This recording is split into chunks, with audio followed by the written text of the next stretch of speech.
Alors, on commence toujours un exercice par lire attentivement le sujet et bien lire la consigne, repérer les éléments qui peuvent vous aider dans la consigne. Alors, ici, on vous explique que l'hélicie verte, c'est une limace brune à la naissance qui devient verte avec le temps parce qu'elle consomme une algue et que les chloroplastes de l'algue, elles les intègrent dans ses cellules. On vous donne également un graphique ici de l'émission du dioxygène par la limace en fonction de l'intensité lumineuse.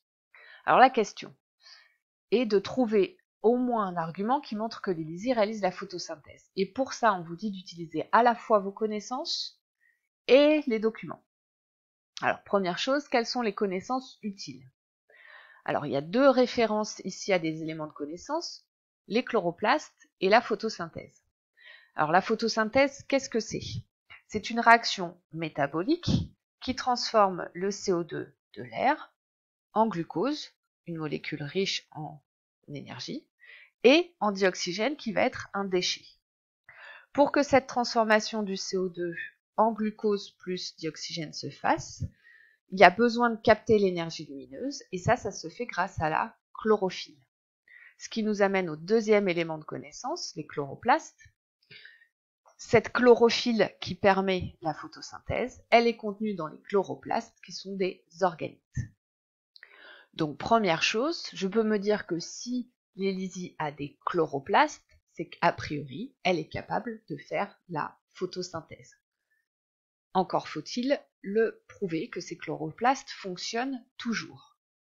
Alors pour ça, on va utiliser, donc voilà, pour les deux éléments de connaissance. Donc, pour prouver que ces chloroplastes fonctionnent, on va utiliser le graphique. Donc, quand vous avez un graphique, toujours bien repérer le titre, libération de dioxygène par l'hélicie verte adulte, et on vous précise qu'on mesure la quantité de dioxygène produite par les limaces soumise à différentes intensités lumineuses. En effet, un graphique, c'est toujours le paramètre ici qui est en ordonnée, l'émission de dioxygène, en fonction de celui qui est en abscisse, ici l'intensité lumineuse. Alors, qu'est-ce que je vois? Je vois que plus l'intensité lumineuse est importante, plus l'émission de dioxygène par la limace l'est aussi. Je donne également des repères chiffrés pour appuyer mes propos. En effet, pour une intensité lumineuse de 10%, je cite bien les unités, pour une intensité lumineuse de 10%, la limace émet à peu près 0,5 unités arbitraires de dioxygène.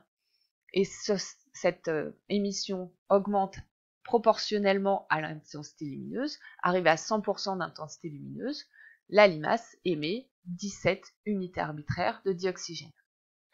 Donc pour l'exploitation d'un graphique, bien repérer les paramètres, relier les paramètres entre eux et donner des repères chiffrés. Alors au final, je mets en relation les connaissances avec ce qu'on a vu du graphique. Donc premier point, la limace doit sa couleur verte à la présence de chloroplastes. Or, on sait que les chloroplastes sont les organites spécialisés dans la photosynthèse. D'autre part, je vois que le graphique m'indique que plus l'intensité lumineuse est importante, plus la limace émet du dioxygène. Or, je sais que la photosynthèse, effectivement, produit du dioxygène par transformation du CO2 grâce à l'énergie lumineuse. Donc c'est normal que plus il y a d'intensité lumineuse, plus la photosynthèse est stimulée, plus il y a d'émissions de dioxygène. Donc effectivement, grâce aux chloroplastes que la limace a incorporés dans ses cellules, on constate qu'elle est capable de faire la photosynthèse et ça se traduit par une libération de dioxygène proportionnelle à l'intensité lumineuse. Voilà pour cet exercice.